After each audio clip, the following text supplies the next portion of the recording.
Molly woke the next morning and for a few moments, disorientation hit her as she didn't recognize the room she was in. Then she remembered she was sleeping at Jenny's house. She rolled over in her sleeping bag and came face to face with her large pink teddy bear. That was right. Yesterday she had altered reality to the point where 18-year-old teenagers were still going through potty training. She chuckled quietly to herself. What a strange thing to think. It sounded more like something she would expect from a comic book. Not something that had actually happened. She allowed herself a broad grin. This was amazing. It really hadn't been a dream. Suddenly the air was knocked out of her as Sarah jumped on top of her and began a tickle attack. Molly was lucky as she was mainly still inside her Blue's Clues sleeping bag, so the tickling wasn't too severe, but she squealed nonetheless from the shock of the attack. Sarah was smaller than Molly and she was easily pushed off, and suddenly it was Sarah who was the one being tickled. Sarah only wore a white t-shirt with My Little Ponies on it and her princess pull-up. Molly noticed that Sarah was already wet as she continued to tickle her friend, whilst Jennifer sat cross-legged on her own bed and yelled encouragement at her two tussling pals on the floor. Jennifer's mom opened her bedroom door. "I can hear from the racket in here that everyone is awake. In which case, stop messing around and get dressed please. Breakfast is on the table and it's almost time for daycare." Sarah and Molly stopped messing around and untangled themselves from each other. Sarah stood and raised her hand sheepishly. She didn't have to say anything though, as Jenny's mom noticed what was wrong. "Okay Sarah, downstairs pronto and we'll get that wet pull-up off of you. What about you other 2-inch?" Jennifer shook her head. "All dry mom."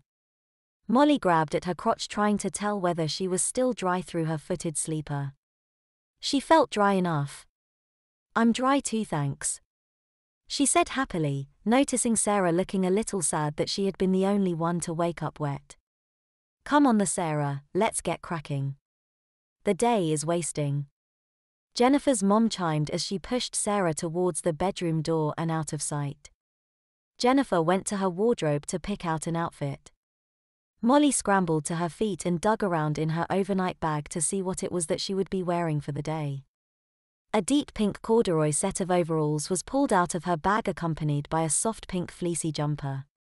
A pair of white and pink striped woolly socks and a pair of black Mary Jane shoes with pink flowers on them. She almost swooned at the ensemble. It was adorable. Immediately she found herself tugging the zip of her footed sleeper down. She faced the wall as she did so that Jennifer wouldn't see her topless as she latched on her bra. It felt a little odd dressing in toddler clothes but still having a 36C bust.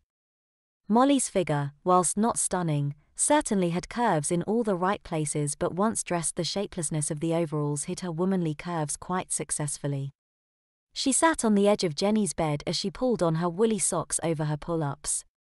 She caught a glimpse of herself in Jennifer's wardrobe mirror and the smile on her face evolved into a large grin. She buckled up her Mary Jane shoes and jumped up onto her feet to give a little twirl in front of the mirror. "That looks pretty cute."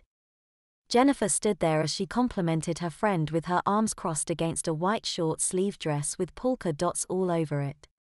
She had brushed her short black hair and pushed a matching hair band in to pull her hair out of her eyes. Molly was about to thank Jennifer for the compliment, but Jenny suddenly started pushing Molly towards the door. "I'm starving, come on, or we won't have time for breakfast." Molly allowed herself to be pushed from the room just as Sarah was rushing back up the stairs to get dressed. She was now sporting a fresh pair of pull-ups with a big grin on her face.